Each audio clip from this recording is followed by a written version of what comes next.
Heyo everybody, Haku here finally with my review for Tower of God Chapter 404 or Season 2 Episode 324. Quick explanation, hopefully less than a minute before I get into the actual review really quick. But I've been having some audio issues lately and that's why the video was up late. I tried to record everything Tuesday, but I spent like an hour and a half trying to get my audio to work. It wouldn't. Then Wednesday I spent another hour trying to get it to work before I could record the Magical Girl Raising Project video. And because that took so long, this kind of got pushed back again yet another day. So I'm recording this a little bit later in the day, and I think I'm going to post Zombieland Saga before I post this, but I am posting it Thursday night. At least that's the plan, so hopefully I'm not a liar proven here. But sorry if the audio quality is a little hit and miss.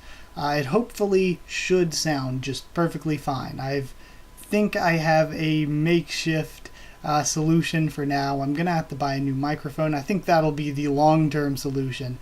But I at least have a short-term solution that seems to be working now, that after those 2.5 hours spread out over 2 days, I finally managed to figure out. Yeah, sorry about that, but that's why things are late. And if the quality is a little hit or miss, that's why. So yeah, let's talk about this actual chapter. It's a shame too, because it was a really good chapter.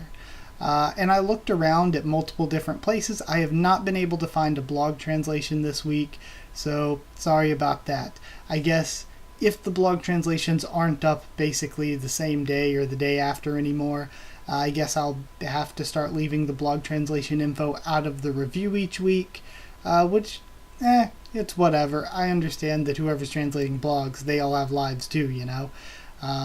So if there's anything good in the blogs though, say like next week I see something from this week's chapter blog that's really good, I'll go ahead and throw it in next week and bring it up next week if it is actually important and good, you know?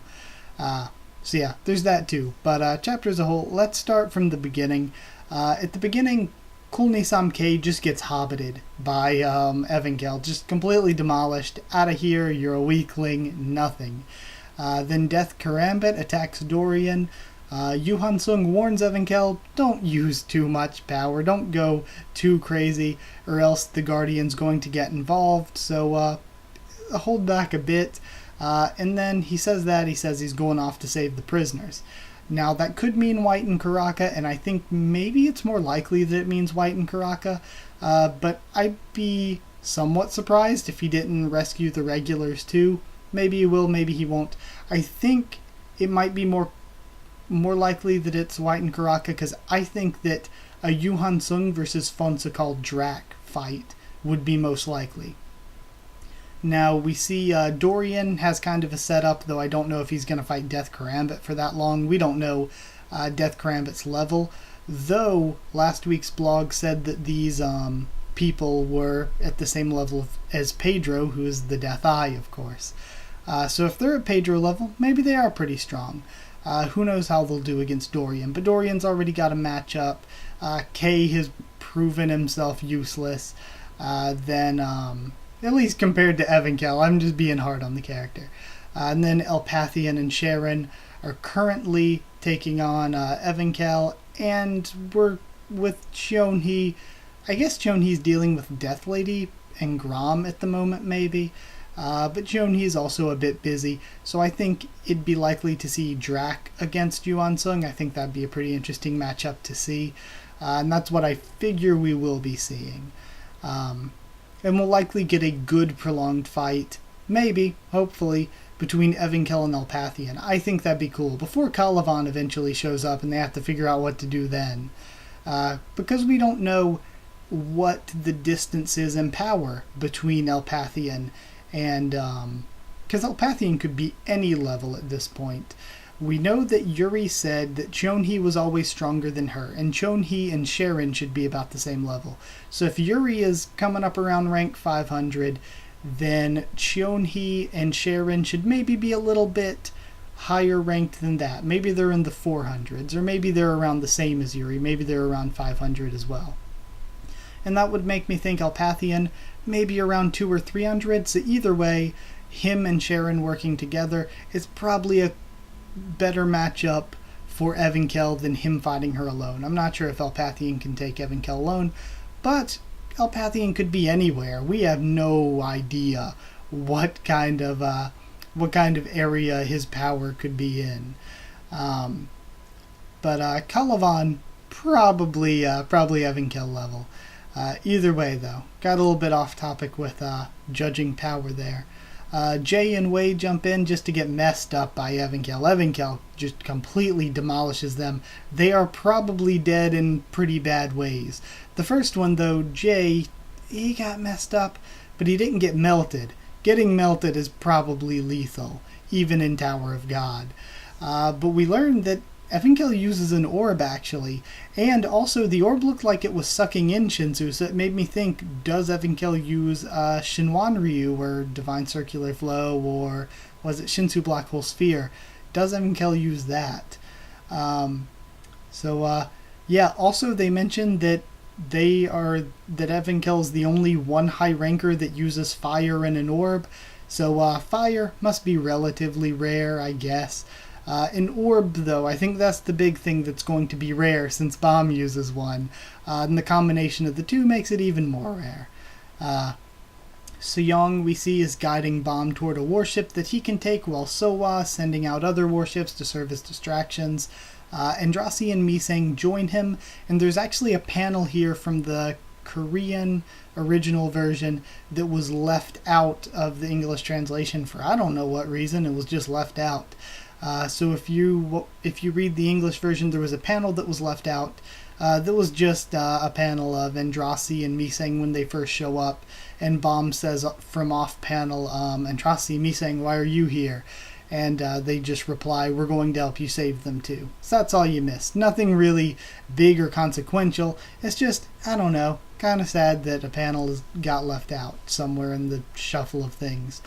Rak then, back at the place where they were staying, says that he knows he has to escape with Kun so that Baam can focus, which is good, reasonable character development for Rak, knowing what he needs to do. It shows a certain level of maturity, and at the same level, Haku says that he feels like if he goes with Baam, he's not going to accomplish his goal of finding his picture anyway, and he also feels like he can't leave Rak alone, or he shouldn't leave him alone, rather.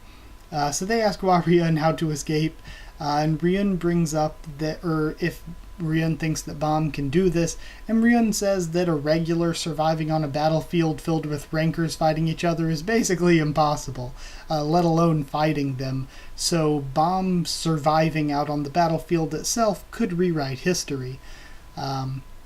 So that's really cool, and of course it makes you think, of course Baam's going to go out there and he's going to survive somehow, because Baam rewriting history and breaking the rules is the general story of Tower of God.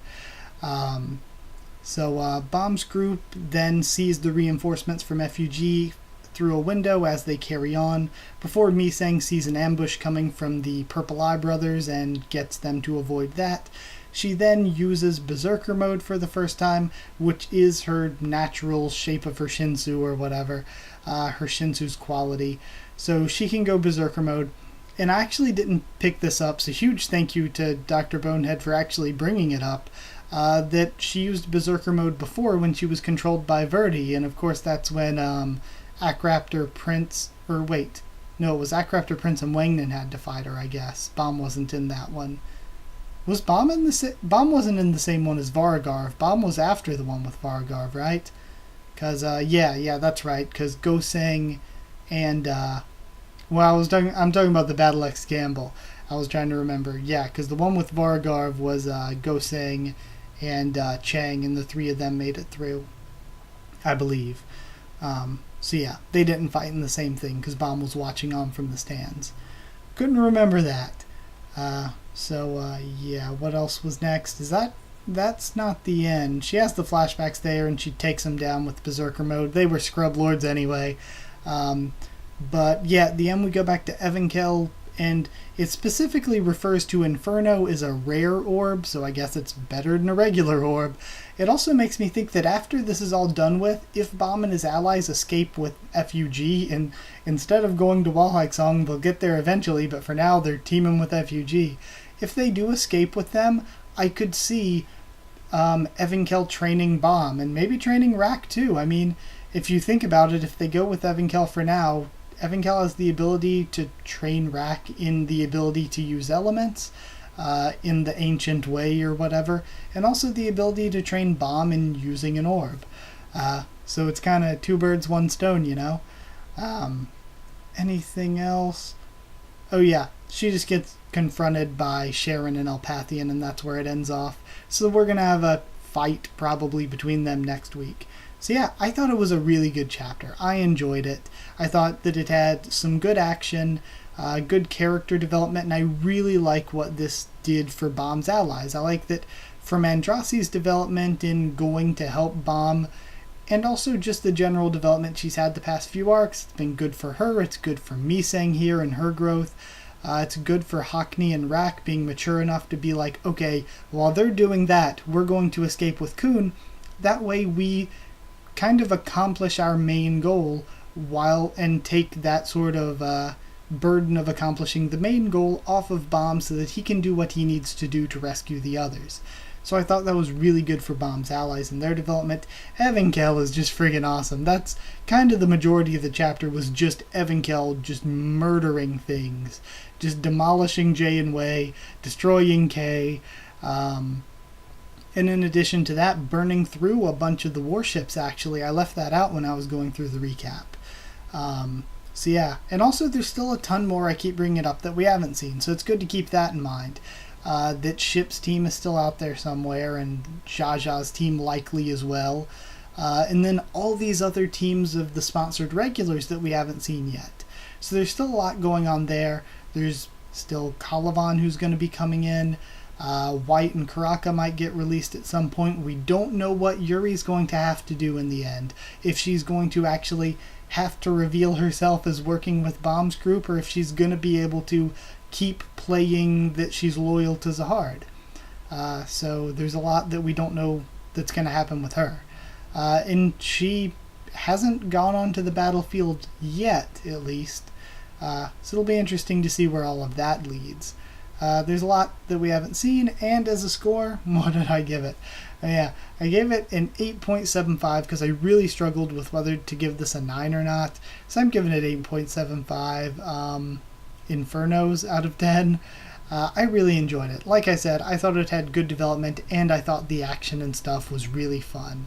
So yeah, that's it. I hope you enjoyed the video. So like if you did like the video, comment down there too. Tell me what you thought of this chapter, what you thought of my thoughts on it and all that.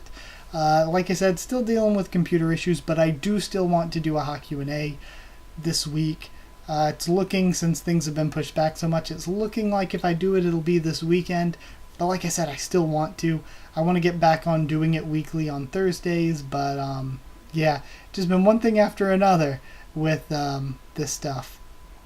So yeah, did I say like, comment, subscribe? Either way, you know all that. Follow on Twitter if you want, and I can keep you updated there and stuff for the channel, and talk to you there if you want. And if you want to talk to me or more of us on the Discord server, it's free and open for anyone, so just ask and I'll give you a link. That's it. Thank you once again for watching, and I'll see you all next time.